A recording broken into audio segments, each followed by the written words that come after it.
Hello friends, welcome to my YouTube channel Gyanpath. आज मैं आप लोगों के साथ कालिदास द्वारा रचित संस्कृत नाटक अभिज्ञान शाकुंतलम के बारे में चर्चा करूंगी। संस्कृत के जो नाटक हैं उनका जो सोर्स माना जाता है, उनकी पृष्ठभूमि मानी जाती है, वो वेदों के संवाद सूक्त मानी जाती है। संवाद का अर्थ है डायलॉग्स और सूक्त का अर्थ है कलेक्शन ऑफ मंत्र। हमारे जो संस्कृत नाटक जितने भी हैं, अधिकतर उनकी जो बैकग्राउंड है, उनका जो स्टोरी का प्लॉट है, या तो वो रामायण से लिया गया है या महाभारत के कैरेक्टर से लिया गया है। अभिज्ञान शाकुंतलम की जो स्टोरी है वो महाभारत से ली गई है, लेकिन महाकवि कालिदास ने अपने इमेजिनेशन से, अपने कला कौशल से उसे और भी खूबसूरत बना दिया है। एक्चुअली जो अभिज्ञान शाकुंतलम की स्टोरी है, अभिज्ञान का अर्थ है पहचान, शाकुंतलम का अर्थ है शकुंतला की और उसके बच्चे की पहचान। महाभारत के आदि पर्व में जो स्टोरी मिलती है वो कालिदास के नाटक से थोड़ी सी अलग है, या हम ये कह सकते हैं मेन स्टोरी से थोड़ा सा हटकर कालिदास ने अपनी इमेजिनेशन से इस नाटक को और भी खूबसूरत बना दिया। सबसे पहले हम चर्चा करेंगे जो महाभारत में स्टोरी है वो क्या है। हस्तिनापुर के राजा चंद्रवंशी दुष्यंत शिकार खेलते खेलते तपोवन भूमि में एंटर कर जाते हैं। एक हिरण का पीछा करते करते वो ऋषि कण्व के आश्रम के पास पहुंच जाते हैं और वहां सूचना दिलाते हैं कि हस्तिनापुर के राजा दुष्यंत आए हैं। जो महर्षि कण्व थे वो शकुंतला के जो ग्रह दोष हैं उनको शांत करने के लिए किसी दूसरे तीर्थ स्थल पर गए थे। वहां उनका स्वागत कौन करती है? शकुंतला अपने फ्रेंड्स के साथ, जिसका नाम है प्रियंवदा। इसे देखकर, शकुंतला को देखकर राजा उस पर मोहित हो जाते हैं और उससे आग्रह करते हैं कि वो उससे गंधर्व विवाह कर ले। पहले तो शकुंतला मानती नहीं है, लेकिन बाद में वो इस शर्त पर मान जाती है कि उससे जो उत्पन्न पुत्र होगा वही राजगद्दी का अधिकारी होगा। तो राजा इस शर्त को मान लेते हैं और काफी दिन वहां तपोवन में बिताते हैं और चुपके से गंधर्व विवाह कर लेते हैं। लेकिन उनको आभास होने लगता है कि कुछ ही दिनों में यहाँ कण्व ऋषि आ जाएंगे और वो उनके क्रोध का पात्र न बने। तो वो क्या करते हैं, अपनी राजधानी की ओर चलने लगते हैं और शकुंतला को ये आश्वासन देते हैं कि उनके जो सिपाही हैं उनको बहुत ही भली प्रकार से विदाई करवा करके सम्मान के साथ नगरी ले आएंगे। और राजा चले जाते हैं और इस चीज को वो अपने दिमाग से भी निकाल देते हैं कि उन्होंने जंगल में कोई विवाह किया था।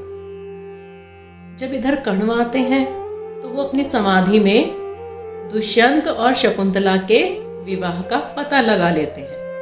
अब उनको ये पता लग जाता है कि शकुंतला गर्भवती है, इसलिए वो पूरे अपने समाज में ये डिक्लेयर कर देते हैं कि शकुंतला और दुष्यंत का विवाह हो चुका है। समय बीतता है, शकुंतला को पुत्र होता है, उसका नाम सर्वदमन रखा जाता है। वो छोटी सी ही आयु में शेर, बाघ जैसे बड़े बड़े जानवरों का दमन करता है। जब इस तरह से 6 वर्ष व्यतीत हो जाते हैं तो कण्व ऋषि सोचते हैं कि अब तो शकुंतला को उसके पति के घर भेज देना चाहिए। हालांकि जो शकुंतला थी वो कण्व ऋषि की अपनी संतान नहीं थी, वो विश्वामित्र और मेनका की पुत्री थी। लेकिन कण्व ने पिता होने का पूरा दायित्व निभाया। उन्होंने अपने 2 शिष्यों के साथ शकुंतला और उसके पुत्र को राज परिवार की तरफ भेज दिया। लेकिन जब शकुंतला राजसभा में पहुंचती है और बताती है कि मैं आपकी पत्नी हूँ और ये सर्वदमन आपका पुत्र है। राजा इस चीज से मना कर देता है। राजा तो इस चीज से इसलिए मना करता है कि उसकी पूरे संसार में लोग हंसेंगे कि राजा होकर उसने इस तरह का काम किया, चोरी छुपे शादी की। तो राजा मना कर देते हैं कि नहीं, मैं तो आपको पहचानता ही नहीं हूँ और ये पुत्र मेरा हो ही नहीं सकता है। बहुत ज़्यादा समझाने के बाद शकुंतला को जब लगता है कि राजा तो मानेंगे नहीं, तो वो अपने गुरु भाइयों के साथ वापस जंगल की ओर चलने को तैयार हो जाती है। लेकिन उतने में ही एक आकाशवाणी होती है कि राजन, ये आपकी पत्नी है और ये आपका बेटा है, आपको इन्हें स्वीकार करना पड़ेगा। अब राजा क्या करते हैं, अपने मंत्रियों और पुरोहितों के साथ कुछ परामर्श करते हैं और उन्हें ये कह देते हैं कि हाँ, मैंने इनके साथ जंगल में विवाह किया था और मुझे लोक लाज के भय से इनका मैंने तिरस्कार कर दिया कि लोग क्या कहेंगे, तो अब मुझे क्या करना चाहिए। तो सभी लोग यही परामर्श देते हैं कि जब आपको मालूम है कि ये आपकी पत्नी है और ये आपका पुत्र है, तो आपको इन्हें स्वीकार कर लेना चाहिए। राजा उन्हें स्वीकार कर लेते हैं, शकुंतला को महारानी का दर्जा दे देते हैं और जो सर्वदमन है उसको युवराज घोषित कर देते हैं।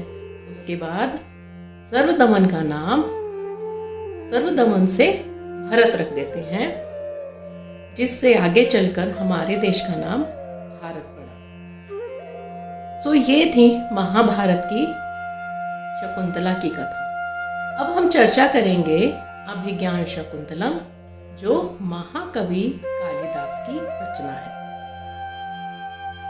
जो महाभारत की कथा है वो वैदिक पीरियड से रिलेटेड है। वैदिक पीरियड में लोग बहुत ही ओपन माइंड थे।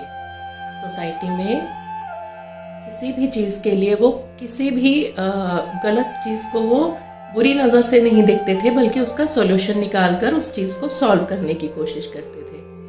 जैसे शकुंतला ने चोरी छुपे शादी की, लेकिन कर्ण ने उसकी शादी को डिक्लेयर कर दिया। वो एक पॉजिटिविटी थी, मतलब सोसाइटी में एक पॉजिटिव एटीट्यूड दिखाना था।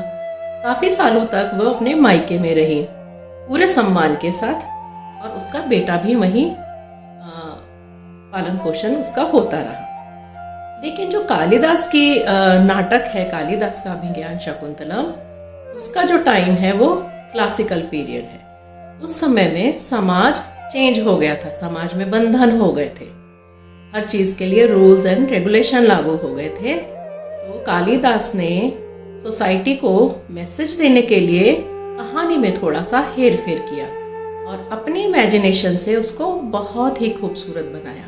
तो अब हम चर्चा करते हैं कालिदास के अभिज्ञान शकुंतलम की। चंद्रवंशी राजा दुष्यंत आखेट करता हुआ तपोवन में प्रवेश कर जाता है और वो एक हिरण के बच्चे का पीछा करते हुए उस पर धनुष और बाण उस पर तान देता है। लेकिन एक आवाज आती है, राजन आश्रम मृगोयम न हंतव्यो न हंतव्य, अर्थात हे राजन, यह जो मृग है यह आश्रम का है, इसको मारना नहीं चाहिए, प्लीज इसे आप मत मारिए। इस आवाज को सुनकर राजा अपना धनुष बाण नीचे रख लेते हैं और जब वे आश्रम में एंटर करते हैं तो उनका स्वागत शकुंतला अपनी सखी प्रियंवदा के साथ करती है। शकुंतला से बात करने पर दुष्यंत को यह पता चलता है कि वो महर्षि कण्व की सगी पुत्री नहीं है, बल्कि वो अप्सरा मेनका और विश्वामित्र की पुत्री है। कण्व ने उसे पाल पोस कर बड़ा किया है। अब शकुंतला इतनी सुंदर थी, अब राजा मोहित हो जाते हैं और चोरी छुपे गंधर्व विवाह कर लेते हैं। काफी समय वो जंगल में रहते हैं, लेकिन जब उनको लगता है कि अब महर्षि कण्व के आने का समय हो गया है, वो कहीं उन्हें कोई श्राप ना दे दें, उसके भय से वो वहां से जंगल को छोड़कर अपनी राजधानी की तरफ निकल जाते हैं और शकुंतला को अपनी राजमुद्रिका निशानी के तौर पर दे जाते हैं। अब शकुंतला ने आसपास अपने उनके फ्रेंड सर्कल में ही मालूम होता है 2 फ्रेंड्स को कि शकुंतला ने शादी कर ली है चोरी छुपके। थोड़े दिनों के बाद महर्षि कण्व आ जाते हैं। जब वो समाधि में बैठते हैं तो उनको पता चल जाता है कि जो दुष्यंत और शकुंतला है उन्होंने गंधर्व विवाह कर लिया है। अब तो वो गुरुकुल के सभी लोगों से ये परामर्श करते हैं कि अब क्या करना चाहिए। एक पिता होने के नाते जो एक पिता का कर्तव्य होता है, कालिदास ने अपनी इमेजिनेशन के द्वारा कण्व को वही काम करते हुए दिखाया। तो वो ये डिसीजन लेते हैं कि नहीं, ये इसका घर नहीं है, अब इसका असली घर तो हस्तिनापुर का राजभवन है, तो हमें शकुंतला को सम्मान पूर्वक उसको वहां भेज देना चाहिए। तो वो उसकी प्लानिंग में जुट जाते हैं। इधर क्या होता है, शकुंतला दुष्यंत की याद में खोई होती है। इतने में दुर्वासा ऋषि आ जाते हैं भिक्षा याचन करने के लिए, लेकिन उसको दुर्वासा ऋषि को शकुंतला इग्नोर कर देती है, क्योंकि उसे समझ ही नहीं होता है कि कौन आया है। वो दुष्यंत के ख्यालों में इतनी डूबी होती है। अब दुर्वासा ऋषि को गुस्सा चढ़ता है तो उसको वो श्राप दे देते हैं कि तुम जिसकी सोच में इतनी डूबी हुई हो वो तुम्हें भूल जाएगा। इस बात की खबर शकुंतला को बिल्कुल ही नहीं थी, लेकिन उसकी जो 2 फ्रेंड्स थी, अनुसुईया और प्रियंवदा, वो सुन लेती हैं और ऋषिवर के पीछे पीछे भागती हैं और उनसे क्षमा याचना करती हैं और पूछती हैं कि आप कुछ उपाय बताइए कि आपका श्राप कम हो जाए। तो ऋषि दुर्वासा कहते हैं कि अच्छा, जो इसके पति के द्वारा दी हुई कोई निशानी होगी, जब वो दिखाएगी तो उन्हें इसकी याद आ जाएगी।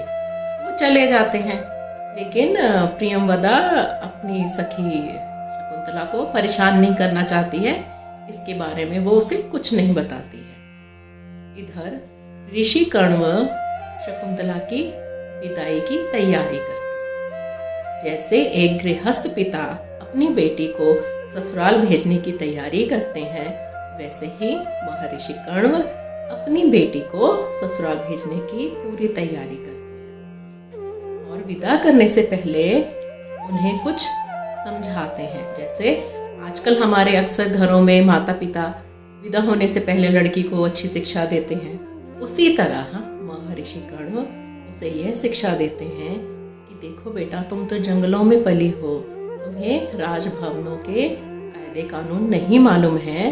वहाँ सबसे प्यार से रहना, अपने बड़ों लोगों की सेवा करना, आदर करना, राजा की और भी पत्नियां होंगी, उनके साथ सखी की तरह रहना, छोटे बच्चों के साथ प्यार से रहना, दासियों के साथ प्यार से रहना, इस तरह से उनको इस तरह से शिक्षा दे रहे हैं। ये समाज के आगे उन्होंने एक उदाहरण रखा है कि जब कोई लड़की विदा होके जाए तो हर माता पिता यही शिक्षा अपनी लड़कियों को दे। इसके बाद वह अपने 2 गुरु भाइयों के साथ और गौतमी माता के साथ हस्तिनापुर की तरफ वो प्रस्थान करते हैं। रास्ते में नदी आती है, शकुंतला थकी होती है, जल पीना चाहती है। वो जैसे ही अपने हाथ जल में डालती है, जो राजा की दी हुई अंगूठी थी वो पानी में बह जाती है, लेकिन शकुंतला को नहीं पता चलता है और वो लोग इसके बाद हस्तिनापुर के राजभवन पहुंच जाते हैं। जब वो बताती है कि मैं आपकी ब्याहता हूँ और मैं आपकी संतान को जन्म देने वाली हूँ। अब राजा बिल्कुल भूल चुका होता है श्राप के कारण। वो रिफ्यूज कर देता है कि नहीं, मैंने तो ऐसा कोई विवाह किया ही नहीं और मैं ऐसे क्यों करूँगा, मैं तो एक राजा हूँ, मैं गलत काम क्यों करूँगा। बहुत से आर्गुमेंट्स होते हैं। तो माँ गौतमी कहती हैं कि बेटा, जो आपको अंगूठी दी गई थी आप इन्हें दिखाती क्यों नहीं है। जैसे ही शकुंतला अपनी अंगूठी दिखाने की कोशिश करती है, हाथ में तो अंगूठी ही नहीं थी। अब क्या होता है, वो रोना शुरू कर देती है अपने भाग्य पर। तो जो 2 गुरु भाई थे वो कहते हैं कि ये डिसीजन तुमने लिया था इनके साथ शादी करने का। तुमने ना किसी की राय ली, ना किसी बड़े की कोई सहमति ली। ये तुम्हारा जीवन है, तुमने जीना चाहा, अब तुम यहीं रहोगी, हमारे साथ वापस नहीं जाओगी। वो उसको वहीं छोड़कर चले जाते हैं। तो राजा कहते हैं कि ये इस अवस्था में कहाँ जाएगी, ये बाकी दासियों के साथ इसी महल में रह लेगी। अब शकुंतला से ये बात बर्दाश्त नहीं होती है, वो भी राजभवन से बाहर की तरफ भाग जाती है। वहां उनकी माँ मेनका आकर उनको ले जाती है। अब कुछ टाइम के बाद क्या होता है, एक धीवर कहते हैं मछली पकड़ने वाले को, उसको 2 सिपाही पकड़कर राजा के सामने पेश करते हैं। कहते हैं कि यह किसी सुनार के यहाँ आपकी राजमुद्रिका बेचने गया था। अब वो जो सुनार था उसने हमें इन्फॉर्म कर दिया, देखिए इसने आपकी अंगूठी चुराई है। तो राजा पूछते हैं कि तुमने अंगूठी क्यों चुराई मेरी? तो धीवर कहते हैं नहीं, मैं क्यों चुराऊंगा, मैं तो एक बड़ी सी मछली मेरे जाल में फंस गई थी, जब मैंने उस मछली को काटा तो उसमें से ये अंगूठी निकली, मुझे क्या पता ये आपकी अंगूठी है। जब राजा अंगूठी को देखते हैं तो उनको सब कुछ याद आ जाता है। अब वो शकुंतला को ढूंढने का प्रयास करते हैं, क्योंकि उनका उस वक्त श्राप खत्म हो जाता है। बहुत प्रयास करने के बाद शकुंतला मिलती है, उनका पुत्र सर्वदमन मिलता है। वो उसको अपने राजमहल में ले आते हैं, शकुंतला को रानी बनाकर, और सर्वदमन का नाम भरत रखकर उसको युवराज बना देते हैं।